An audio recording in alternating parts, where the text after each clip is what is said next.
Welcome. In this video, I will show you how to disable or enable location services on your Apple Watch Ultra 3.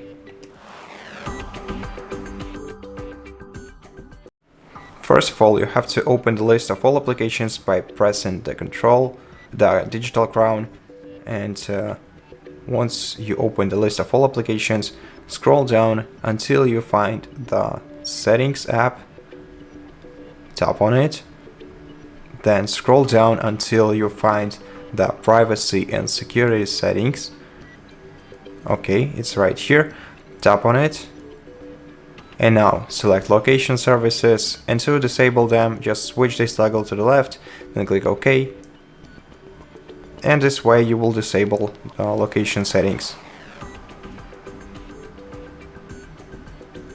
And you can enable them once again by switching this toggle to the right, and that's how you toggle your location services. Thank you for watching this video. If you liked it, consider subscribing to our channel, leave us a like in the comment below, and I'll see you in the next one.